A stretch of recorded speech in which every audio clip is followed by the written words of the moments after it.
ಪಂಚಾಯಿತಿ ವಿಶೇಷ ಕಾರ್ಯಕ್ರಮಕ್ಕೆ ಸ್ವಾಗತ. ನಾನು ಹರಿಪ್ರಸಾದ್. ಇದರಿಂದ ಪ್ರಮುಖ ಸುದ್ದಿಗಳ ನಿಖರ ವರದಿ, ಯಾವುದೇ ಪಕ್ಷಪಾತವಿಲ್ಲದ ನೇರ ಮಾತು, ನಿಮ್ಮನ್ನ ದಾರಿ ತಪ್ಪಿಸದ ವಿಶ್ವಾಸಾರ್ಹ ವಿಶ್ಲೇಷಣೆ. ಇದುವೇ ನ್ಯೂಸ್ 18ನ ಪಂಚಾಯಿತಿ.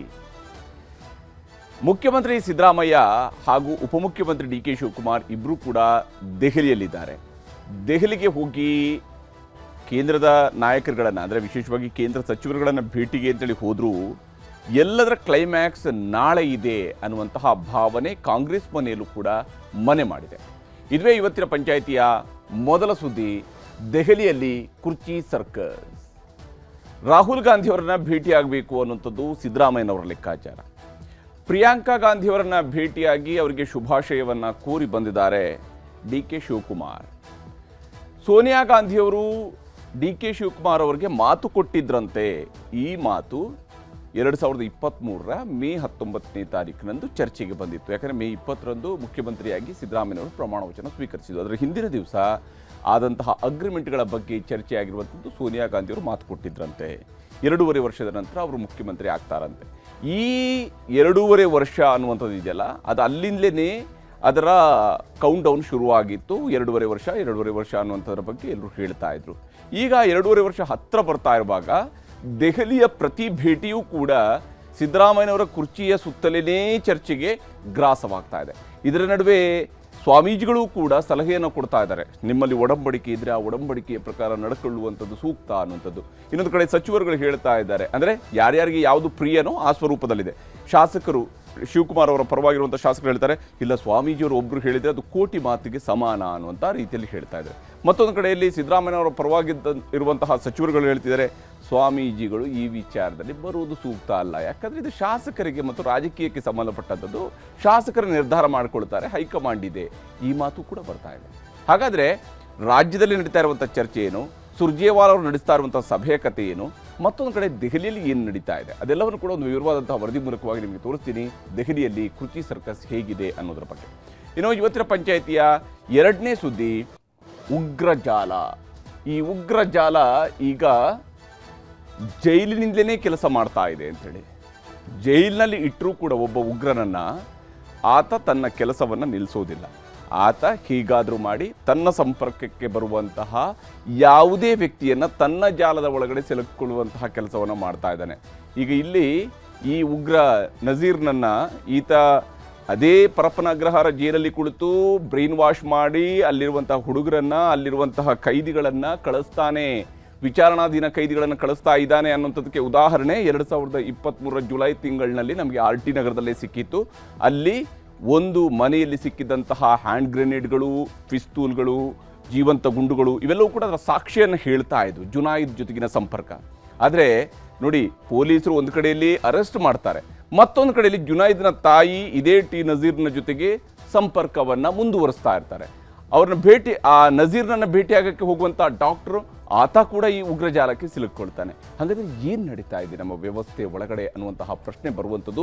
NIA ಈಗ ಇವರೆಲ್ಲರನ್ನೂ ಕೂಡ ಹಿಡಿದಿದೆ, ಅವರ ಕಸ್ಟಡಿಯಲ್ಲಿದ್ದಾರೆ. ಅದರ ಬಗ್ಗಿನ ವಿವರವನ್ನು ಕೂಡ ನೀಡ್ತೀನಿ ಇವತ್ತಿನ ಪಂಚಾಯಿತಿಯ 2ನೇ ಸುದ್ದಿಯಲ್ಲಿ. ಈಗ ಮೊದಲ ಸುದ್ದಿಯ ಕಡೆಗೆ ಹೋಗೋಣ. ಬಹಳ ಮುಖ್ಯವಾಗಿ ದೆಹಲಿಯಲ್ಲಿ ನಡೀತಿರುವಂತಹ ಕುರ್ಚಿ ಸರ್ಕಸ್ ಬಗ್ಗೆ, ಯಾವ ಸ್ವರೂಪದಲ್ಲಿ ಈ ಸರ್ಕಸ್ ನಡೀತಾ ಇದೆ, ಹೇಗೆ ಕುರ್ಚಿಯ ಆಟ ಬಹಳ ಜೋರಾಗಿ ಕುರ್ಚಿಯ ಸುತ್ತ ಸಾಗ್ತಾ ಇದೆ, ವಿಶೇಷವಾಗಿ ದೆಹಲಿಗೆ ಹೋದಂಥವರ ನಿರೀಕ್ಷೆ ಏನು, ರಾಜ್ಯದಲ್ಲಿರುವಂತಹ ಮಾತುಗಳೇನು, ಸ್ವಾಮೀಜಿಗಳ ಮಾತಿಗೆ ಕೊಡ್ತಾ ಇರುವಂತಹ ಕೌಂಟರ್ ಹೇಗಿದೆ, ಎಲ್ಲದರ ಬಗ್ಗೆನ ವರದಿಯನ್ನು ನಿಮ್ಗೆ ತೋರಿಸ್ತೀನಿ.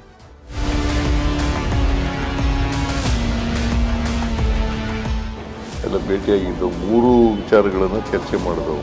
ರಾಹುಲ್ ಗಾಂಧಿ ಅವ್ರನ್ನೇನಾದ್ರು ಭೇಟಿ ಮಾಡ್ತೀವಿ, ನೋಡ್ತೀವಿ, ಕೇಳ್ತೀವಿ, ಅವ್ರು ಕೊಟ್ಟರೆ ಭೇಟಿ ಮಾಡ್ತೀವಿ. Rahul Gandhi I think tomorrow CM ಬರುವ ಮುನ್ನವೇ ದಿಲ್ಲಿಯಲ್ಲಿ ಡಿಕೆಶಿ, ಸರ್ಕಾರಿ ಕೆಲಸಗಳೊಂದಿಗೆ ಹೈ ನಾಯಕರ ಭೇಟಿ. ರಾಜ್ಯ ರಾಜಕಾರಣದ ಕೇಂದ್ರ ಸ್ಥಾನವಾಗ್ತಿದೆ ದೆಹಲಿಯ ಕರ್ನಾಟಕ ಭವನ. ನಿನ್ನೆಯಿಂದಲೇ ಡಿ.ಕೆ. ಶಿವಕುಮಾರ್ ದೆಹಲಿಯಲ್ಲಿದ್ದಾರೆ. ಇದೀಗ ಸಿಎಂ ಸಿದ್ದರಾಮಯ್ಯ ಕೂಡ ದೆಹಲಿ ಸೇರ್ಕೊಂಡಿದ್ದಾರೆ. ನಿನ್ನೆ ಕೇಂದ್ರ ಅರಣ್ಯ ಸಚಿವ, ಕೇಂದ್ರ ಜಲಶಕ್ತಿ ಸಚಿವರನ್ನ ಭೇಟಿ ಮಾಡಿದ್ದ ಡಿ.ಕೆ. ಶಿವಕುಮಾರ್ ರಾಜ್ಯದ ಯೋಜನೆಗಳಿಗೆ ಅನುಮತಿ ಪಡೆಯುವ ಬಗ್ಗೆ ಮನವರಿಕೆ ಮಾಡಿಕೊಟ್ಟಿದ್ದರು. ಇಂದು ಕೂಡ ಕೇಂದ್ರ ಆಹಾರ ಸಚಿವ ಪ್ರಹ್ಲಾದ್ ಜೋಶಿ ಭೇಟಿ ಮಾಡಿದ್ರು. ಅದಾದ ಬಳಿಕ ರಾಜ್ಯದ ಕೆಲ ಶಾಸಕರುಗಳೊಂದಿಗೆ ಕರ್ನಾಟಕ ಭವನದಲ್ಲಿ ಸಭೆಯನ್ನೂ ಮಾಡಿ ರಾಜ್ಯ ರಾಜಕಾರಣದ ವಿಚಾರಗಳ ಬಗ್ಗೆ ಚರ್ಚಿಸಿದ್ದರು. ಅದಾದ ಬಳಿಕ ಕಾಂಗ್ರೆಸ್ ಸಂಸದೆ ಪ್ರಿಯಾಂಕಾ ಗಾಂಧಿಯನ್ನ ಡಿಕೆ ಭೇಟಿ ಮಾಡಿ ಕುಶಲೋಪರಿ ಹಂಚಿಕೊಂಡ್ರು. ಬಳಿಕ ಮಾತನಾಡಿದ ಡಿಕೆ ಶಿವಕುಮಾರ್ ರಾಜ್ಯ ರಾಜಕಾರಣದ ಬಗ್ಗೆಯೂ ಮಾತನಾಡಿದ್ರು. 2.5 ವರ್ಷಗಳ ಬಳಿಕದ ಅಧಿಕಾರ ಹಸ್ತಾಂತರ ಅನ್ನೋದೆಲ್ಲವೂ ಊಹಾಪೋಹ ಎಂದ್ರು. ರಾಹುಲ್ ಗಾಂಧಿ ಅಪಾಯಿಂಟ್ಮೆಂಟ್ ಸಿಕ್ಕರೆ ಭೇಟಿ ಮಾಡಿ ರಾಜ್ಯ ರಾಜಕಾರಣದ ಚರ್ಚೆ ಮಾಡ್ತೇನೆ ಅಂದ್ರು. I don't know. See, one is speculation from your side. There is no speculation within my ear or my eyes. He has got to Patna, Rahul Gandhi. Ask for time, I think tomorrow if we do so, fine. ಇದಾದ ಬಳಿಕ ದೆಹಲಿಯ ಕೆಲವು parking ಸ್ಥಳಗಳಿಗೆ DK ಭೇಟಿ ನೀಡಿದ್ದರು. ಬೆಂಗಳೂರಿನಲ್ಲೂ multi parking ಸ್ಥಳಗಳ ನಿರ್ಮಾಣದ ಬಗ್ಗೆ ಅಧಿಕಾರಿಗಳಿಂದ ಮಾಹಿತಿ ಸಂಗ್ರಹಿಸಿದ್ರು. ದಿಲ್ಲಿಯಲ್ಲಿ 3 ದಿನ ಸಿಎಂ ಠಿಕಾಣಿ. ರಾಜಕಾರಣದ ಬಗ್ಗೆಯೂ ಹೈ ನಾಯಕರೊಂದಿಗೆ ಮಾತು. ಡಿಸಿಎಂ ಡಿಕೆ ಶಿವಕುಮಾರ್ ದೆಹಲಿಯಲ್ಲಿರುವಾಗಲೇ ಸಿಎಂ ಸಿದ್ದರಾಮಯ್ಯ ಕೂಡ ದೆಹಲಿಗೆ ಹೋಗಿದ್ದಾರೆ. ರಕ್ಷಣಾ ಸಚಿವ ರಾಜನಾಥ್ ಸಿಂಗ್ ಭೇಟಿ ಮಾಡಿದ್ರು. ಮೈಸೂರು ದಸರಾದಲ್ಲಿ ಏರ್ ಶೋ ಆಯೋಜನೆ ಮಾಡಲು ಮನವಿ ಮಾಡಿದ್ರು. ಕಳೆದ ಬಾರಿಯಂತೆಯೇ ಈ ಬಾರಿಯೂ ಏರ್ ಶೋ ಮಾಡಲು ರಾಜನಾಥ್ ಸಿಂಗ್ ಅನುಮತಿ ನೀಡಿದ್ದಾರೆ. ಜೊತೆಗೆ ಬೆಂಗಳೂರಿನಲ್ಲಿ ರಕ್ಷಣಾ ಇಲಾಖೆ ಜಮೀನುಗಳನ್ನ ರಾಜ್ಯ ಸರ್ಕಾರ ಪಡೆಯುವ ಬಗ್ಗೆಯೂ ಚರ್ಚೆ ನಡೆಯಿತು. ಹಾಗೆ ರಾಜ್ಯದಲ್ಲಿ ಡಿಫೆನ್ಸ್ ಕಾರಿಡಾರ್ ನಿರ್ಮಾಣದ ಬಗ್ಗೆಯೂ ರಾಜನಾಥ್ ಸಿಂಗ್ ಜೊತೆ ಸಿಎಂ ಚರ್ಚಿಸಿದ್ರು. ಬೆಂಗಳೂರಿನಲ್ಲಿ ರಾಜ್ಯ ಸರ್ಕಾರ ಪ್ಲಾನ್ ಮಾಡಿಕೊಂಡಿರುವ 3 ಯೋಜನೆಗಳಿಗೆ ರಕ್ಷಣಾ ಭೂಮಿ ಪಡೆಯುವ ಬಗ್ಗೆಯೂ ರಾಜನಾಥ್ ಸಿಂಗ್ಗೆ ಸಿಎಂ ಮನವಿ ಮಾಡಿದ್ರು.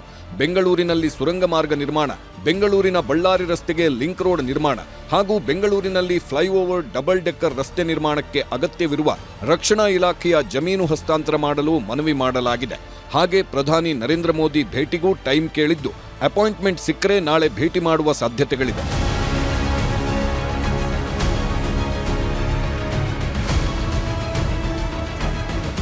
ಈ ಮಧ್ಯೆ ರಾಜ್ಯ ರಾಜಕಾರಣದ ಬಗ್ಗೆಯೂ ನಾಳೆ ಸಿಎಂ ಹೈಕಮಾಂಡ್ ನಾಯಕರೊಂದಿಗೆ ಚರ್ಚೆ ಮಾಡಲಿದ್ದಾರೆ. ಪಟ್ನಾ ಪ್ರವಾಸದಲ್ಲಿರುವ ರಾಹುಲ್ ಗಾಂಧಿ ನಾಳೆ ದೆಹಲಿಗೆ ವಾಪಸ್ಸಾಗಲಿದ್ದು, ಅಪಾಯಿಂಟ್ಮೆಂಟ್ ಸಿಕ್ಕರೆ ಭೇಟಿಯಾಗ್ತೇನೆ ಎಂದ್ರು ಸಿಎಂ. ಶಾಸಕರ ಅಹವಾಲು ಸ್ವೀಕಾರ ಮಾಡುತ್ತಿರುವ ರಣದೀಪ್ ಸುರ್ಜೇವಾಲಾ ನಾಳೆ ಸಂಜೆ ದೆಹಲಿಗೆ ವಾಪಸ್ಸಾಗಲಿದ್ದು, ನಿಗಮ ಮಂಡಳಿ ಅಧ್ಯಕ್ಷರ ನೇಮಕದ ಬಗ್ಗೆ ಸಿಎಂ ಸಿದ್ದರಾಮಯ್ಯ ಹಾಗೂ ಸುರ್ಜೇವಾಲಾ ಮಹತ್ವದ ಮಾತುಕತೆ ನಡೆಸಲಿದ್ದಾರೆ. ರಾಹುಲ್ ಗಾಂಧಿ ಅವ್ರನ್ನ ಏನಾದ್ರು ಭೇಟಿ ಮಾಡ್ತೀರಾ? ಆ ಥರದ್ದು ಅವ್ರು ಏನು ಅಪಾಯಿಂಟ್ಮೆಂಟ್ ಕೊಟ್ಟಿಲ್ಲ. ಬಟ್ ಪತ್ರಿಕೆಯಲ್ಲೆಲ್ಲ ಬಂದ್ಬಿಟ್ಟದೆ, ನಾನು ಡಿ.ಕೆ ಶಿವಕುಮಾರ್ ಭೇಟಿ ಮಾಡ್ತಾ ಇದ್ದೀವಿ ಅಂತ ಪತ್ರಿಕೆಯಲ್ಲಿ ಬಂದಿದೆ. ತಾವೇನಾದ್ರು ಕೇಳ್ತೀರಾ ಅಪಾಯಿಂಟ್ಮೆಂಟ್ ಏನಾದ್ರು ಕೇಳ್ತೀರಾ? ನೋಡ್ತೀನಿ, ಕೇಳ್ತೀವಿ. ಅವ್ರು ಕೊಟ್ಟರೆ ಭೇಟಿ ಮಾಡ್ತೀನಿ. ನಾಳೆ ಸುರ್ಜೇವಾಲಾ ಬರ್ತಾರೆ, ನೋಡ್ತೀನಿ, ಅವ್ರ ಜೊತೆ ಮಾತಾಡ್ತೀನಿ. ಎಷ್ಟೊತ್ತು? ಸಾಯಂಕಾಲ ಬರ್ತಾರೆ. ನಾಳೆ ಸಾಯಂಕಾಲ ಬರ್ತಾರೆ. ಮೇಲು ಕೈ ಸಿದ್ದರಾಮಯ್ಯಗೂ ಡಿಕೆಶಿಗೂ ನಾಳೆ ಸಭೆಯಲ್ಲೇ ಕುರ್ಚಿ ಕಿತ್ತಾಟಕ್ಕೆ ಬ್ರೇಕ್.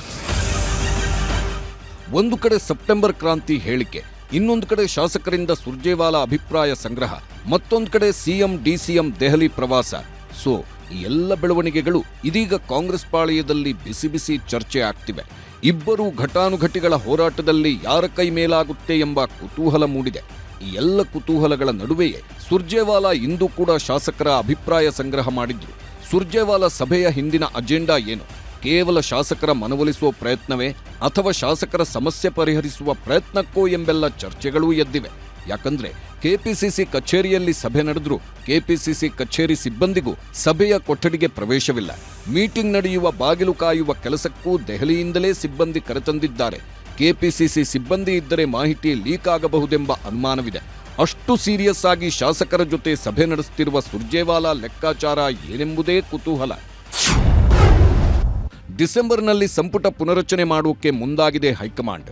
ಹೀಗಾಗಿ ಸಚಿವರ ಮೌಲ್ಯಮಾಪನಕ್ಕೂ ವರಿಷ್ಠರು ಮುಂದಾಗಿರುವುದು. ಸಂಪುಟ ಪುನರಚನೆ ಉದ್ದೇಶಕ್ಕಾಗಿ ಸುರ್ಜೇವಾಲಾ ಗೌಪ್ಯ ಸಭೆ ನಡೆಸುತ್ತಿರೋದು. ಶಾಸಕರ ಬಾಯಿಂದಲೇ ಯಾವ್ಯಾವ ಸಚಿವರ ಕಾರ್ಯವೈಖರಿ ಹೇಗಿದೆ, ಯಾವ್ಯಾವ ಸಚಿವರು ಸಮರ್ಥರಿಲ್ಲ ಅನ್ನೋದನ್ನ ಪತ್ತೆ ಹಚ್ಚುವ ಪ್ರಯತ್ನ ಆಗ್ತಿದೆ. ಶಾಸಕರ ಮಾಹಿತಿ ಆಧರಿಸಿಯೇ ಸಂಪುಟ ಪುನರಚನೆ ವೇಳೆ ಸಚಿವರಿಗೆ ಗೇಟ್ ಪಾಸ್ ನೀಡುವ ಲೆಕ್ಕಾಚಾರವೂ ಇದೆ. ಶಾಸಕರ 1-to-1 ಸಭೆಯ ಹಿಂದಿನ ಉದ್ದೇಶ ಇದೇ ಅಂತಾನೂ ಹೇಳಲಾಗ್ತಿದೆ.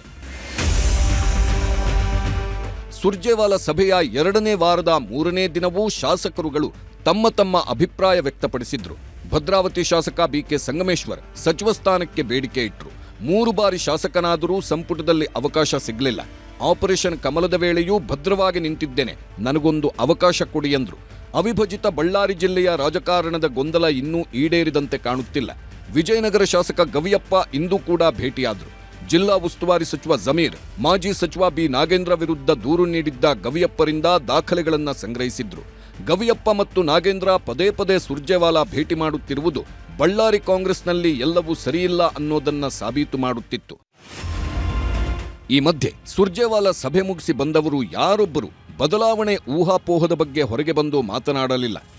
ರಾಜಕೀಯ ಬೆಳವಣಿಗೆ ಇರಲಿ, ಸಾಮಾಜಿಕ ಪರಿಸ್ಥಿತಿ ಪ್ರತಿಯೊಂದು ಕೇಳುವುದರ ಜೊತೆಗೆ ಅವಶ್ಯಕತೆ ಇರುವಂತಹ ಕೆಲಸ ಕಾಮಗಾರಿಗಳ ವಿವರಗಳನ್ನು ಇವತ್ತು ನಮ್ಮಿಂದ ಪಡೆದಿದ್ದಾರೆ. ಅದಕ್ಕೆಲ್ಲಕ್ಕಿಂತ ಮಹತ್ವವಾಗಿ ತಮಗೆಲ್ಲ ಗೊತ್ತಿರೋ ಹಾಗೆ ನಮ್ಮ ಕಾಂಗ್ರೆಸ್ ಸರ್ಕಾರದ ಮಹತ್ವಾಕಾಂಕ್ಷೆಯ ಯೋಜನೆ, ಗ್ಯಾರಂಟಿ ಯೋಜನೆಗಳ ಪ್ರಭಾವ ಗ್ರಾಮಾಂತರ ಪ್ರದೇಶದಲ್ಲಿ ಕ್ಷೇತ್ರದಲ್ಲಿ ಎಷ್ಟು ಮಟ್ಟಿಗೆ ಆಗಿದೆ ಎಂಬ ಮಾತನ್ನು ಕೇಳಿದಾಗ ಆ ಗ್ಯಾರಂಟಿಗಳು ಮುಂದುವರಿಬೇಕು ಅನ್ನೋ ಮಾತನ್ನ ಅವರಿಗೆ ನಾನು ಹೇಳಿದ್ದೇನೆ. ಸ್ಪಂದನೆ ನನಗೇನಂತ ತೊಂದರೆ ಆಗಿಲ್ಲ. ಸ್ಪಂದನೆ ನನಗೆಲ್ಲರೂ ಚೆನ್ನಾಗಿ ಮಾಡಿದ್ದಾರೆ.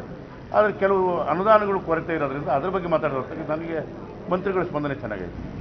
ಅನುದಾನಗಳು ಬೇಕಾಗಿತ್ತು, ಅದ್ರ ಬಗ್ಗೆ ನಾನು ರಿಕ್ವೆಸ್ಟ್ ಮಾಡ್ಕೊಂಡೆ. ಅದನ್ನು ಕೂಡ ಮಂತ್ರಿಗೆ ಹೇಳಿದ ಮೇಲೆ ಈಗ ನಮ್ಮ ರಾಣೆಮಂತ್ರಿಗೆ ಇನ್ನೂ ಹೆಚ್ಚಿನ ಅನುದಾನ ಬರುತ್ತೆ ಅನ್ನೋ ಒಂದು ನಂಬಿಕೆ ನನಗೆ.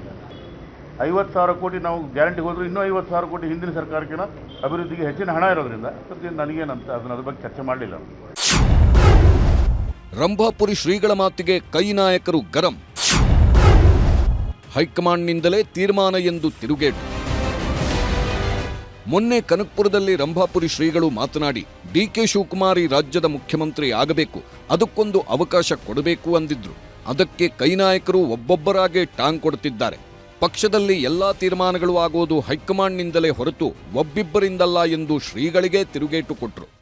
ಏನು ಒಳ ಒಪ್ಪಂದ ಏನು ಆಗಿದೆ, ಆ ಒಳ ಒಪ್ಪಂದ ರಾಷ್ಟ್ರೀಯ ನಾಯಕರಿಗೆ ಮತ್ತು ಮುಖ್ಯಮಂತ್ರಿ ಸಿದ್ದರಾಮಯ್ಯನವರಿಗೆ, ಡಿ ಕೆ ಶಿವಕುಮಾರ್ ಅವರಿಗೆ ಮಾತ್ರ ಗೊತ್ತು ಹೊರತು ಬೇರೆ ಯಾರಿಗೂ ಕೂಡ ಗೊತ್ತಿಲ್ಲ. ರಾಷ್ಟ್ರೀಯ ನಾಯಕರ ಸಮ್ಮುಖದಲ್ಲಿ ಆದಂಥ ಒಡಂಬಡಿಕೆಯಿಂದ ನಡೆದುಕೊಂಡ್ರೆ ಆ ರಾಜಕಾರಣಿಗಳೆಲ್ಲರಿಗೂ ಕೂಡ ಗೌರವ ಇದೆ. ಸ್ವಾಮೀಜಿ ಅವ್ರಿಗೆ ಇದಕ್ಕೂ ಸಂಬಂಧ ಬರೋಲ್ಲ. ಅವ್ರ ಕಾರ್ಯವ್ಯಾಪ್ತಿ ಬೇರೆ, ನಮ್ಮ ಕಾರ್ಯವ್ಯಾಪ್ತಿ ಬೇರೆ. ನೀವು ಯಾರೋ ಹೇಳಿದ ದಿವಸ ನಮಗೆ ಕೇಳಿದ್ರೆ ನಾವೇನು ಉತ್ತರ ಕೊಡೋದು ಈಗ ಅದಕ್ಕೆ ಎಲ್ಲ ಕರೆಕ್ಟ್ ಬೆಂಬಲಕ್ಕೆ ನಿಂತು ಅವ್ರಿಗೇನು ಸಂಬಂಧ? MLAಗಳು ಬೇರೆ, CM ಹೈಕಮಾಂಡ್ ಅವರು MLAಗಳು, MLA ಆದ್ಮೇಲೆ ಹೈಕಮಾಂಡು. ಖರ್ಗೆ ಸಾಹೇಬ್ರು ಹೇಳಿದ್ರೆ ಒಪ್ತೀನಿ, CM ಸಾಹೇಬ್ರು ಹೇಳಿದ್ರೆ ಒಪ್ತೀನಿ, PCC ಅಧ್ಯಕ್ಷರು ಹೇಳಿದ್ರೆ ಒಪ್ತೀನಿ. ಇವ್ರು 3 ಜನ ಬಿಟ್ಟರೆ ರಾಹುಲ್ ಗಾಂಧಿ ಅವರೇನೋ ಹೇಳಬೇಕು, KC ವೇಣುಗೋಪಾಲ್ ಇದು ಬಿಟ್ಟರೆ ಇಟ್ ಡಸಂಟ್ ಮ್ಯಾಟರ್. ನಾನೇನು ಹೇಳಿದ್ರು ಇಟ್ ಡಸ್ ನಾಟ್ ಮ್ಯಾಟರ್. ಯಾರಾದ್ರೂ ಮುಖ್ಯಮಂತ್ರಿ ಆಗಬೇಕು ಅಂತ ಯಾರಾದ್ರೂ ಹೇಳಿಕೆ ಕೊಟ್ಟರೆ ಅದ್ರೊಳಗೇನು ತಪ್ಪಿಲ್ಲ. ಆದರೆ ತೀರ್ಮಾನ ಮಾಡೋರು ಯಾರು? ಶಾಸಕರು ಮತ್ತೆ ಹೈಕಮಾಂಡ್. ಹೈಕಮಾಂಡ್ ಅವ್ರು ಯಾರಾದ್ರೂ ಬಂದು ಹೇಳಿದಾರ ಮುಖ್ಯಮಂತ್ರಿ ಬದಲಾವಣೆ ಮಾಡ್ತೀವಿ ಅಂತ? ಇಲ್ಲ ತಾನೆ. ಬದಲಾಗಿ AIC ಸೆಕ್ರೆಟರಿ ಬಂದು ಏನು ಹೇಳಿದ್ದಾರೆ? ಮುಖ್ಯಮಂತ್ರಿ ಬದಲಾವಣೆ ಮಾಡೋದಿಲ್ಲ ಅಂತ ಹೇಳಿದ್ದಾರೆ. ಸೊ ಅದಾದ್ಮೇಲೆ ಅದೇ ಫೈನಲ್ ವರ್ಡ್. ಬೇರೆಯವ್ರ ಬಗ್ಗೆ ಯಾಕೆ ಮಾತಾಡ್ತೀವಿ? ಈ ಎಲ್ಲ ಬೆಳವಣಿಗೆಗಳ ಮಧ್ಯೆಯೇ ಸಿದ್ದರಾಮಯ್ಯ ರಾಷ್ಟ್ರ ರಾಜಕಾರಣಕ್ಕೆ ಹೋಗುವ ವಿಚಾರ ಸಂಬಂಧ MLC ಡಾಕ್ಟರ್ ಯತೀಂದ್ರ ಸಿದ್ದರಾಮಯ್ಯ ಸ್ಪಷ್ಟನೆ ನೀಡಿದ್ದಾರೆ. ಸಿದ್ದರಾಮಯ್ಯ ರಾಷ್ಟ್ರ ರಾಜಕಾರಣಕ್ಕೆ ಹೋಗಲ್ಲ, ಸೋಷಿಯಲ್ ಮೀಡಿಯಾದಲ್ಲಿ ಚರ್ಚೆ ಆಗ್ತಿರೋದೆಲ್ಲ ಸುಳ್ಳು, ಅದರ ಬಗ್ಗೆ ಚರ್ಚೆ ಬೇಡ ಎಂದಿದ್ದಾರೆ.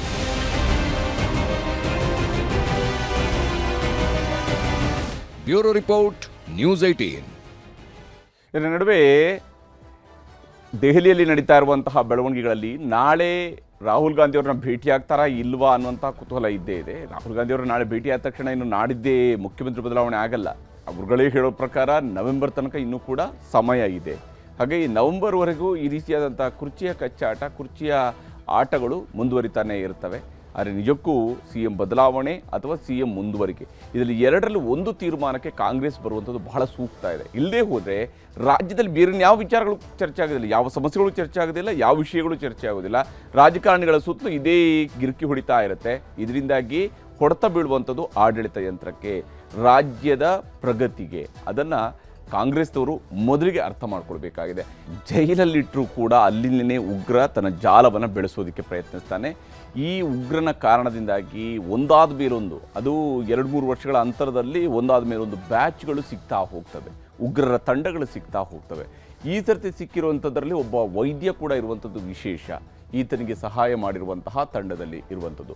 ಪರಪ್ಪನ ಅಗ್ರಹಾರ ಜೈಲಿನಿಂದಲೇ ಹರಡ್ತಾ ಇದೆಯಾ ಉಗ್ರ ಜಾಲ ಅನ್ನುವಂತಹ ಪ್ರಶ್ನೆ ಈಗ ನಿಜಕ್ಕೂ ಕೂಡ ಕಾಡ್ತಾ ಇರುತ್ತದೆ. ಯಾಕೆಂದರೆ ಉಗ್ರರನ್ನು ನೀವು ಜೈಲಲ್ಲಿಟ್ಟ ಮೇಲೆ ಆದರೂ ಅದು ಕಂಟ್ರೋಲ್ ಆಗಬೇಕು, ಅವರ ಸಂಪರ್ಕಕ್ಕೆ ಯಾರು ಬರಬಾರ್ದು. ಆದರೆ ಇಲ್ಲಿ ನೋಡಿದರೆ ಜೈಲಲ್ಲಿ ಇದ್ದುಕೊಂಡೇ ಉಗ್ರವಾದ ಹರಡ್ತಾ ಇದ್ದಾನೆ ಟಿ ನಾಜೀರ್ನ ಒಟ್ಟು ಕೆಲಸವನ್ನು ನೋಡ್ತಾ ಹೋದಾಗ ಆತ ಬೇರೆ ಬೇರೆ ಸಂದರ್ಭಗಳಲ್ಲೂ ಕೂಡ ಈ ರೀತಿಯಾಗಿ ಬ್ರೈನ್ ವಾಶ್ ಮಾಡಿರುವಂಥದ್ರ ಬಗ್ಗೆ ಪೊಲೀಸರೇ ತನಿಖೆ ನಡೆಸುವ ಸಭೆಯಲ್ಲಿ ಸಿಕ್ಕಿರುವಂಥದ್ದು. ಈಗ NIA ತನಿಖೆ ನಡೆಸ್ತಾ ಇದೆ. ಸಂಪರ್ಕಕ್ಕೆ ಬಂದವರ ಮೈಂಡ್ ವಾಶ್, ಉಗ್ರ ಚಟುವಟಿಕೆಗಳಿಗೆ ಕುಮ್ಮಕ್ಕು ಕೊಡುವಂಥದ್ದು ಈತನ ಕಾಯಕ ಆಗಿದೆ. ಹಾಗಾದರೆ ಈತ ಜೈಲಿನ ಹೊರಗಡೆ ಇದ್ದರೂ ಅದೇ ಕೆಲಸ ಮಾಡ್ತಾನೆ, ಜೈಲಿನ ಒಳಗಡೆ ಇದ್ದರೂ ಅದೇ ಕೆಲಸ ಮಾಡ್ತಾನೆ ಅಂದರೆ ಎಷ್ಟು ದಿವಸ, ಏನು ಕತೆ ಇದು, ಯಾವ ಕಾರಣಕ್ಕಾಗಿ ಆತನನ್ನು ಜೈಲಲ್ಲಿ ಇಟ್ಕೊಂಡು ಸಾಕ್ತಾ ಇರುವಂಥದ್ದು? ಜೈಲು ವೈದ್ಯಾಧಿಕಾರಿ ಮತ್ತು ASI ಸಹಕಾರ ಪಡೆದು ಉಗ್ರತ್ವದ ಪೋಷಣೆಯನ್ನು ಈತ ಮಾಡ್ತಾ ಇದ್ದ ಅನ್ನುವಂಥದ್ದು ಈಗ ಗೊತ್ತಾಗ್ತಾ ಇರುವಂಥದ್ದು. ಮತ್ತು ಇಲ್ಲಿ ಇರುವಂತಹ ಆಮಿಷಗಳ ಮೂಲಕ ಉಗ್ರತ್ವವನ್ನು ಪೋಷಣೆಗೆ ಜೈಲೇ ರಕ್ಷಣೆಯನ್ನು ಕೊಡ್ತಾ ಇದೆ.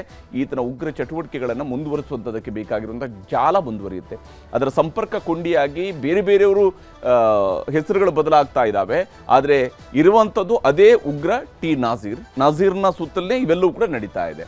3 ಶಂಕಿತ ಉಗ್ರರು 6 ದಿನಗಳ ಕಾಲ ಈಗ NIA ವಶಕ್ಕೆ ನೀಡಲಾಗಿದೆ. ಇವರೆಲ್ಲರನ್ನೂ ಕೂಡ ತನ್ನ ದಾಳವಾಗಿ ಈತ ಬಳಕೆ ಮಾಡಿಕೊಂಡಿರುವಂಥ ಸ್ಪಷ್ಟ ಇದೆ. ಡಾಕ್ಟರ್ ನಾಗರಾಜ್, ASI ಚಾನ್ ಪಾಷಾ ಮತ್ತು ಅನೀಸ್ ಫಾತಿಮಾ, ಈ 3ರನ್ನು ಕೂಡ NIA ವಶಕ್ಕೆ ನೀಡಲಾಗಿದೆ. ನೋಡಿ, ಡಾಕ್ಟರ್ ನಾಗರಾಜ್ ಈತ ಕೌನ್ಸಿಲಿಂಗ್ ಮಾಡೋಕ್ಕೆ ಹೋಗಿರುವಂಥದ್ದು ಉಗ್ರನಿಗೆ, ಆದರೆ ಉಗ್ರನೇ ಈತನನ್ನು ಕೌನ್ಸಿಲ್ ಮಾಡಿ ತನ್ನ ಬಲೆಗೆ ಬೀಳಿಸ್ಕೊಂಡಿದ್ದಾನೆ ಅಂತ ಹೇಳಿದ್ರೆ ಆತ ಯಾವ ಸ್ವರೂಪದಲ್ಲಿ ಕ್ರಿಮಿನಲ್ ಇರಬಹುದು, ಯಾವ ಸ್ವರೂಪದಲ್ಲಿ ಆತ ಮೈಂಡ್ ವಾಶ್ ಮಾಡೋದ್ರಲ್ಲಿ ಎಕ್ಸ್ಪರ್ಟ್ ಇರಬಹುದು ಅನ್ನೋದಕ್ಕೆ ಒಂದು ಸಣ್ಣ ಅಂದಾಜು ಇಲ್ಲಿ ಸಿಗ್ತಾ ಇರುವಂಥದ್ದು. ಉಗ್ರ ನಂಟು, ಉಗ್ರ ಚಟುವಟಿಕೆ, ಉಗ್ರವಾದದ ಬಗ್ಗೆ ಈಗ ವಿಚಾರಣೆ ನಡೆಸಲಾಗ್ತಾ ಇದೆ, ಮಾಹಿತಿಗಳನ್ನು ಕಲೆ ಹಾಕಲಾಗ್ತಾ ಇದೆ. ಇಲ್ಲಿ ಬಹಳ ಮುಖ್ಯವಾಗಿ ಇರುವಂಥ ಅಂಶ 2008ರ ಬೆಂಗಳೂರಿನ ಸರಣಿ ಸ್ಫೋಟದ ರೂವಾರಿ ಟಿ ನಜೀರ್. ಈ ಟಿ ನಜೀರ್ ಇದಾನಲ್ಲ, ಇವನು ಈ ಉಗ್ರ ಚಟುವಟಿಕೆಗಳ ಕೇಂದ್ರ ಬಿಂದು. ಟಿ ನಜೀರ್ನಿಂದ ತರಬೇತಿ ಪಡೆದಿದ್ದಂತಹ ಜುನೈದ್ ವಿದೇಶಕ್ಕೆ ಪರಾರಿಯಾಗಿದ್ದಾನೆ. ನಜೀರ್ 2013ರಿಂದಲೇ ಆತ ಜೈಲಿನಲ್ಲೂ ಕೂಡ ಇದ್ದಾನೆ. ಆದರೆ ಆತನಿಂದ ಜೈಲಲ್ಲಿರುವ ಸಂದರ್ಭದಲ್ಲಿ ಈ ಜುನೈದ್ 2017ರಲ್ಲಿ ಈತ ಜೈಲಿಗೆ ಹೋಗ್ತಾನೆ. ಜುನೈದ್ ಅಲ್ಲಿ ಆತನಿಂದ ಟ್ರೈನಿಂಗ್ ಪಡ್ಕೊಳ್ತಾನೆ. ಕೊಲೆ ಕೇಸ್ಗಳಲ್ಲಿ ಜೈಲು ಸೇರಿದಂಥ ಆರೋಪಿಗಳಿಗೆ ಟಿ ನಜೀರ್ ಸಂಪರ್ಕ ಬರುತ್ತೆ. ಯಾವಾಗ ನಜೀರ್ನ ಸಂಪರ್ಕ ಬರುತ್ತೋ ಅಲ್ಲಿಂದ ನಂತರ ಆ ವ್ಯಕ್ತಿಗಳು ಯಾರ್ಯಾರು ಆತನ ಸಂಪರ್ಕಕ್ಕೆ ಬಂದಿದ್ದಾರೋ ಅಂಥವರೆಲ್ಲರನ್ನು ಕೂಡ ಬ್ರೈನ್ ವಾಶ್ ಮಾಡಿ ವಿಧ್ವಂಸಕ ಕೃತ್ಯಗಳಿಗೆ ಆತ ಸಂಚನ್ನು ರೂಪಿಸ್ತಾನೆ. ಅದು ಆತ ಕರಗತ ಮಾಡಿಕೊಂಡಿರುವಂತಹ ಕಲೆಯ ರೀತಿಯಲ್ಲಿದೆ. ಸ್ಫೋಟಕಗಳನ್ನು ಸಂಗ್ರಹಿಸೋದಕ್ಕೂ ಕೂಡ ಇದೇ ಟಿ ನಜೀರ್ ಪ್ರೇರೇಪಿಸಿದ್ದ ಅನ್ನುವಂಥದ್ದಕ್ಕೂ ಕೂಡ ಮಾಹಿತಿಗಳಿದ್ದಾವೆ. ನಜೀರ್ 2023 ಜುಲೈ 18ರಂದು RT ನಗರದ ಮನೆಯೊಂದರ ಮೇಲೆ CCB ದಾಳಿ ನಡೆಸಿತ್ತಲ್ಲ, ಆ ದಾಳಿ ಕಾರಣವೂ ಕೂಡ ಇದೇ ಟಿ ನಜೀರ್ ಹೊಂದಿರತಕ್ಕಂತಹ ಸಂಪರ್ಕ. ಗ್ರೆನೇಡ್, ಪಿಸ್ತೂಲ್, ಜೀವಂತ ಗುಂಡುಗಳನ್ನು ಸಂಗ್ರಹಿಸಿದ್ರು ಅವತ್ತು ಶಂಕಿತರು 2023ರಲ್ಲಿ RT ನಗರದ ಒಂದು ಮನೆಯಲ್ಲಿ. ಅಲ್ಲಿ ಸುಲ್ತಾನ್ ಪಾಳ್ಯ ಮತ್ತು ಇನ್ನೊಂದು ಕಡೆಯಲ್ಲಿ ಕೊಡಗೇಹಳ್ಳಿಯಲ್ಲಿ ದಾಳಿಯನ್ನು ನಡೆಸಲಾಗಿತ್ತು. 12 ಮೊಬೈಲ್ಗಳು, ವಾಕಿ ಟಾಕಿ, ಒಂದು ಡ್ರ್ಯಾಗರ್, ಲ್ಯಾಪ್ಟಾಪ್ ವಶಕ್ಕೆ ಪಡೆದಿದ್ರು. ಇವರು ಉಗ್ರರ ಜೊತೆಗೆ ನಿರಂತರ ಸಂಪರ್ಕದಲ್ಲಿದ್ದರು. ಯಾವುದೋ ಒಂದು ದೊಡ್ಡ ವಿಸ್ಫೋಟ ಮಾಡೋದಕ್ಕೆ ಹೊರಟಿದ್ರು. ನೋಡಿ, ಸ್ಫೋಟ ಆದ ನಂತರ ನಮಗೆ ಅದರ ಗಂಭೀರತೆ ಅರ್ಥ ಆಗುತ್ತೆ. ಆದರೆ NIA ಇರ್ಬೋದು ಅಥವಾ ನಮ್ಮ ಪೊಲೀಸ್ ಇಲಾಖೆ ಇರ್ಬೋದು, ಇವರುಗಳು ಈ ದೊಡ್ಡ ಬ್ಲಾಸ್ಟ್ಗಳಾಗೋದಕ್ಕಿಂತ ಮುಂಚಿತವಾಗಿ ಅವ್ರನ್ನ ಸೆರೆ ಹಿಡಿಯುವಂಥ ಕೆಲಸವನ್ನು ಮಾಡ್ತಾ ಇರ್ತಾರೆ. ಹಾಗಾಗಿ ಏನೋ ಮೊದಲೇ ಹಿಡಿದ್ರು ಅಂತೇಳಿ ಯಾವ ಸ್ವರೂಪದಲ್ಲಿ ಪಹಲ್ಗಾಮ್ನಲ್ಲಿ ದಾಳಿ ನಡೆಸೋದಕ್ಕೆ ಉಗ್ರರಿಗೆ ಸಾಧ್ಯ ಆಯಿತು, ಅದೇ ಸ್ವರೂಪದಲ್ಲಿನೇ ಬೆಂಗಳೂರಿನಲ್ಲೂ ಕೂಡ ದಾಳಿ ನಡೆಸುವಂತಹ ಪ್ರಯತ್ನಗಳನ್ನು ಈ ಉಗ್ರ ನಜೀರ್ನ ಕಾರಣದಿಂದಾಗಿ ನಡೀತಾನೆ ಇದ್ದಾವೆ. ಇದು ನಿರಂತರವಾಗಿ ನಡೀತಾ ಇದೆ ಅನ್ನುವಂಥದ್ದು ಆತಂಕಕಾರಿ ಅಂಶ. ಸುಲ್ತಾನ್ ಪಾಳ್ಯ, ಕೊಡಗೇಹಳ್ಳಿಯ ಒಟ್ಟು 9 ಮಂದಿ ವಿರುದ್ಧ ಕೇಸ್ ಮತ್ತು 5ರನ್ನು ಬಂಧಿಸಲಾಗಿದೆ. 9 ಮಂದಿ ವಿರುದ್ಧ ಕೇಸನ್ನು ದಾಖಲಿಸಲಾಗಿತ್ತು, ಅವತ್ತು 5ರನ್ನು ಬಂಧಿಸಲಾಗಿತ್ತು.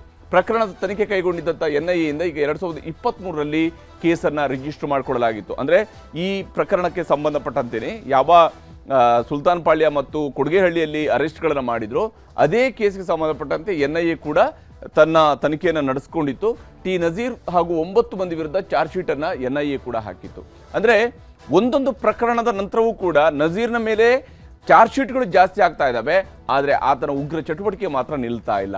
ಇದು ಟಿ ನಜೀರ್ ಮಾಡ್ತಾ ಇರತಕ್ಕಂತಹ ಉಗ್ರ ಚಟುವಟಿಕೆ. ಇವನನ್ನು ಎಷ್ಟೇ ವರ್ಷಗಳ ಕಾಲ ಜೈಲಲ್ಲಿ ಇಟ್ಕೊಂಡು ಯಾಕೆ ಸಾಕಬೇಕು ಅನ್ನೋಂತಹ ಪ್ರಶ್ನೆ ಇದಕ್ಕೆ ಹುಟ್ಟುಕೊಳ್ಳುವಂಥದ್ದು. ಬೆಂಗಳೂರಿನ NIA ಕಚೇರಿಯಲ್ಲಿ ವಿಚಾರಣೆಯನ್ನು ನಡೆಸಲಾಗ್ತಾ ಇದೆ. ಈಗ ಸದ್ಯಕ್ಕೆ ನಡೀತಾ ಇರುವಂಥದ್ದು ಈ 3 ತನಿಖೆಯನ್ನು ನಡೆಸಲಾಗ್ತಾ ಇದೆ. ಮೊಬೈಲ್ CDR ಹಾಗೆ ವಾಟ್ಸಪ್ ಚಾಟಿಂಗ್ ಮೆಸೇಜ್ಗಳ ಪರಿಶೀಲನೆಯನ್ನು ನಡೆಸಲಾಗ್ತಾ ಇದೆ. ಇವರಿಗೆ ಯಾರ್ಯಾರ ಕಾಂಟ್ಯಾಕ್ಟ್ ಇತ್ತು, ಯಾರ ಸಂಪರ್ಕಕ್ಕೆ ಇವರು ಬಂದಿದ್ದಾರೆ, ಯಾರ್ಯಾರ ಸಂಪರ್ಕದಲ್ಲಿ ಇವರು ಕೆಲಸವನ್ನು ಮಾಡಿದ್ದಾರೆ ಅನ್ನೋದಕ್ಕೆ ಸಂಬಂಧಪಟ್ಟಂತೆ ಪರಿಶೀಲನೆ ನಡೆಸಲಾಗ್ತಾ ಇದೆ. ಶಂಕಿತರ ಮೊಬೈಲ್ ಫೋನ್ಗಳ ಸಂಪರ್ಕ ಜಾಲವನ್ನು ಕೂಡ ಪರಿಶೀಲನೆ ನಡೆಸಲಾಗಿದೆ. ಅದರ ಮೂಲಕವಾಗಿ ಮಾಹಿತಿಯನ್ನು ಕಲೆ ಹಾಕಲಾಗ್ತಾ ಇದೆ. ಎಲ್ಲಿಂದ ಹೇಗೆ ಯಾವ ಸ್ವರೂಪದಲ್ಲಿ ಇವರುಗಳು ಸಂಪರ್ಕವನ್ನು ಹೊಂದಿದ್ರು. ಬ್ಯಾಂಕ್ ಖಾತೆಗಳನ್ನು ಕೂಡ ಪರಿಶೀಲನೆ ಮಾಡಿದ್ದಾರೆ ಅಧಿಕಾರಿಗಳು. ಇವರುಗಳಿಗೆ ಮಧ್ಯದಲ್ಲಿ ಎಷ್ಟು ಹಣ ಸಂದಾಯ ಆಗಿದೆ. ನಿಜಕ್ಕೂ ಕೂಡ ಇಲ್ಲಿ ವೈದ್ಯ ಟಿ ನಜೀರ್ನ ಎಂಜಲಿಕಾಸನ್ನ ನುಂಗೋದಿಕ್ಕೆ ಹೋಗಿದ್ನ ಅನ್ನುವಂಥದ್ದು ಇದೆಯಲ್ಲ, ಅದು ನಿಜಕ್ಕೂ ಹಾಗೇನಾದ್ರೂ ಹೌದು ಅಂತ ಹೇಳುವಂಥದ್ದು ಈಗಾಗಲೇ NIA ಸುಮ್ಮನೆ ಯಾರು ಕೂಡ ಬಂಧಿಸೋದಿಲ್ಲ.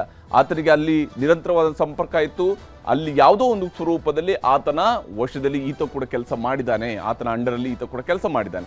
ಈ ಕಾರಣಕ್ಕಾಗಿಯೇ ಈಗ ಇವರುಗಳನ್ನೆಲ್ಲರೂ ಕೂಡ ಸೆರೆ ಹಿಡಿದಿರುವುದು. 3-4 ವರ್ಷಗಳ ವಹಿವಾಟು, ಯಾವೆಲ್ಲ ಖಾತೆಗಳಿಂದ ಹಣ ಬಂದಿದೆ ಅನ್ನೋದರ ಬಗ್ಗೆಯೂ ಕೂಡ ಪರಿಶೀಲನೆ ನಡೆಸಲಾಗ್ತಾ ಇದೆ. ಮೈ ಮೇಲೆ ಖಾಕಿ ಹಾಕಿರುವಂತಹ ಚಾಂದ್ ಪಾಷಾ ಕೂಡ ಇದರಲ್ಲಿ ತನ್ನನ್ನು ತಾನು ತೊಡಗಿಸಿಕೊಂಡಿರುವಂಥದ್ದು ನೋಡಿದ್ರೆ ಹೇಗೆ ಇವರು ಉಗ್ರ ಚಟುವಟಿಕೆಗಳಿಗೆ ದಾಳಗಳಾಗ್ತಾ ಇದ್ದಾರೆ. ಕೋರ್ಟ್ ಅನುಮತಿ ಪಡೆದು ಈಗ ಶಂಕಿತರ ಆಡಿಯೋ ಏನು ವಾಯ್ಸ್ ಸ್ಯಾಂಪಲ್ ಅನ್ನು ಕೂಡ ಸಂಗ್ರಹಿಸಲಾಗಿದೆ. ಈ ವ್ಯಕ್ತಿಗಳ ವಾಯ್ಸ್ ಸ್ಯಾಂಪಲ್ ಅನ್ನು ಕೂಡ ಸಂಗ್ರಹಿಸಲಾಗಿದೆ ಮತ್ತು ಇವುಗಳೆಲ್ಲವನ್ನು ಕೂಡ ಈಗ FSLಗೆ ಕಳಿಸಲಾಗ್ತಾ ಇದೆ. ಯಾಕಂದ್ರೆ ಇವರುಗಳು ಮಾತನಾಡಿರ್ತಕ್ಕಂಥ ಆಡಿಯೋ ಈಗಾಗಲೇ ಸಿಕ್ಕಿದೆ, ಆಡಿಯೋ ಕ್ಲಿಪ್ಗಳು ಸಿಕ್ಕಿದ್ದಾವೆ. ಆ ಆಡಿಯೋ ಕ್ಲಿಪ್ ಜೊತೆಗೆ ಇವರ ವಾಯ್ಸ್ ಸ್ಯಾಂಪಲ್ ಅನ್ನು ಕಲೆ ಹಾಕಿ ಎರಡನ್ನು ಕೂಡ FSLಗೆ ರವಾನೆ ಮಾಡಲಾಗಿದೆ. ಅಲ್ಲಿ ತನಿಖೆ ನಡೆಸಲಾಗುತ್ತೆ. ಅಂದರೆ ಇವುಗಳೆಲ್ಲವೂ ಕೂಡ ಮ್ಯಾಚ್ ಆಗುತ್ತಾ ಇಲ್ವಾ ಅನ್ನೋದನ್ನು ಪರಿಶೀಲನೆ ಮಾಡಲಾಗುತ್ತೆ. FSLನಲ್ಲಿ ಪರೀಕ್ಷೆ ಮಾಡಿ ಸತ್ಯಾಸತ್ಯತೆಯ ಬಗ್ಗೆ ಸ್ಪಷ್ಟತೆಯನ್ನು ಪಡ್ಕೊಳ್ಬೋದು. ಅಲ್ಲಿವರೆಗೂ ಸದ್ಯಕ್ಕೆ ಇವರು NIAಯ ಕಸ್ಟಡಿಯಲ್ಲಿ ಇದ್ದಾರೆ. ಸದ್ಯಕ್ಕೆ 6 ದಿವಸಗಳ ಕಾಲ ಇವರನ್ನು NIA ಕಸ್ಟಡಿಗೆ ಕೋರ್ಟ್ ಕೂಡ ನೀಡಿದೆ. ಬಹಳಷ್ಟು ಅಂಶಗಳು ಈ ಮೂವರ ಸುತ್ತಲೂ ಕೂಡ ಈಗ ಅಡಗಿರುವಂಥದ್ದು. ಯಾಕಂದರೆ ಇಲ್ಲಿ ಅನೀಸ್ ಫಾತಿಮಾ ಈಕೆ ಜುನೈದ್ನ ತಾಯಿ, ಆತ ಆಲ್ರೆಡಿ ಉಗ್ರ ಚಟುವಟಿಕೆಯಲ್ಲಿ ತನ್ನನ್ನು ತೊಡಗಿಸ್ಕೊಂಡಿದ್ದ. ಆಕೆಗೆ ಜುನೈದ್ ಏನು ಹೇಳಿದ್ದಾನೆ, ಟಿ ನಜೀರ್ ಏನು ಹೇಳಿದ್ದಾನೆ ಅನ್ನೋಂಥದ್ದು ಗೊತ್ತಿಲ್ಲ. ಆದರೆ ಟಿ ನಜೀರ್ನ ಸಂಪರ್ಕದಲ್ಲಿದ್ದಂತಹ ಈ ಫಾತಿಮಾ ಅದು ಹೇಗೆ ಈಕೆಗೆ ಟಿ ನಜೀರ್ ಜೊತೆಗೆ ಸಂಪರ್ಕ ಸಾಧಿಸೋದಕ್ಕೆ ಸಾಧ್ಯ ಆಗುತ್ತೆ. ಜುನೈದ್ ಮತ್ತು ನಜೀರ್ ಇಬ್ಬರೂ ಕೂಡ ಗುರು ಶಿಷ್ಯರ ರೀತಿಯಲ್ಲಿ ಇದ್ದಾರೆ ಅನ್ನುವಂಥದ್ದು ಈಗಾಗಲೇ ಪೊಲೀಸ್ ಇಲಾಖೆಯಲ್ಲಿ ಇರ್ತಕ್ಕಂಥ ಮಾಹಿತಿ. ಹೀಗಿರುವಾಗಲೂ ಕೂಡ ಹೇಗೆ ಮತ್ತೆ ಇವರ ಸಂಪರ್ಕ ಮುಂದುವರಿಯೋದಕ್ಕೆ ಅವಕಾಶಗಳು ಸಿಗ್ತವೆ, ಇದು ಮತ್ತೊಂದು ಸೋಜಿಗದ ವಿಚಾರ. ಇನ್ನು ಡಾಕ್ಟರ್ ನಾಗರಾಜ್ ಸಹಾಯಕ್ಕೆ ಪವಿತ್ರಾಳನ್ನು ಕೂಡ ವಿಚಾರಣೆಗೆ ಒಳಪಡಿಸಲಾಗಿದೆ. ಯಾಕೆಂದರೆ ನಾಗರಾಜ್ ಏನಾದರೂ ವಿಚಾರಗಳನ್ನು ಪವಿತ್ರಾಳಿಗೆ ತಿಳಿಸಿದ್ನ ಅನ್ನೋದ್ರ ಬಗ್ಗೆಯೂ ಕೂಡ ಮಾಹಿತಿ ಕಲೆ ಹಾಕಲಾಗ್ತಾ ಇದೆ. ಪವಿತ್ರ ಮನೆಯಲ್ಲಿ ಈಗಾಗಲೇ ಶೋಧ ಮಾಡಿದ್ದಾರೆ NIA ಅಧಿಕಾರಿಗಳು. ಯಾಕೆಂದರೆ ಈತನ ಜೊತೆಗೆ ಪವಿತ್ರ ಕೆಲಸ ಮಾಡ್ತಾ ಇದ್ದು, ಹೀಗಾಗಿ ಪವಿತ್ರಾಳ ಮನೆಯಲ್ಲಿ ಏನಾದರೂ ಮಾಹಿತಿ ಇದೆಯಾ ಅನ್ನೋಂಥ ತಿಳ್ಕೊಳ್ಳುವಂಥ ಪ್ರಯತ್ನವನ್ನು ಮಾಡಿದ್ದಾರೆ. ಇವೆಲ್ಲವನ್ನು ನೋಡ್ತಾ ಹೋದರೆ ನಿಜಕ್ಕೂ ಜೈಲಿನಲ್ಲಿರ್ತಕ್ಕಂತಹ ಉಗ್ರ ಮತ್ತಷ್ಟು ಡೇಂಜರಸ್ ಆಗಿ ಕಾಣಿಸ್ತಾ ಇದ್ದಾನೆ. ಈತನ ವಿರುದ್ಧದ ಪ್ರಕರಣಗಳಿಗೆ ಶೀಘ್ರವೇ ಅದರ ಮೂಲಕವಾಗಿ ಕಾನೂನು ಪ್ರಕಾರ ಟಿ ನಜೀರ್ನ ವಿರುದ್ಧ ಕ್ರಮವನ್ನು ಕೈಗೊಳ್ಳಲೇಬೇಕಾಗಿರುವಂಥದ್ದು ಸರ್ಕಾರಗಳ ಜವಾಬ್ದಾರಿ. ಇಲ್ಲದೆ ಹೋದರೆ ಮತ್ತಷ್ಟು ಇಂಥದ್ದೇ ಯಾಕಂದರೆ ಆತ ಅಂತೂ ತನ್ನ ಉಗ್ರ ಚಟುವಟಿಕೆಗಳನ್ನು ನಿಲ್ಲಿಸುವ ಯಾವ ಲಕ್ಷಣ ಕಾಣ್ತಾ ಇಲ್ಲ. ಮನೋವೈದ್ಯ ಹೋಗಿ ಆತನಿಗೆ ಕೌನ್ಸಿಲಿಂಗ್ ಮಾಡೋಕ್ಕೆ ಹೋದರೆ ಕೌನ್ಸಿಲಿಂಗ್ ಹೋದ ಮನೋವೈದ್ಯನೇ ಉಗ್ರ ಚಟುವಟಿಕೆಯಲ್ಲಿ ತೊಡಗ್ತಾನೆ ಅಂತೇಳಿ ಆದರೆ ಪರಿಸ್ಥಿತಿ ಎಲ್ಲಿಗೆ ಹೋಗಿದೆ ಅನ್ನೋಂಥದ್ದು ಸಾಮಾನ್ಯ ಮಕ್ಕಳಿಗೂ ಕೂಡ ಅರ್ಥ ಆಗುವಂತಹ ವಿಚಾರ. ಇದಾಗಿತ್ತು ಇವತ್ತಿನ ಪಂಚಾಯಿತಿ. ನಮಸ್ಕಾರ.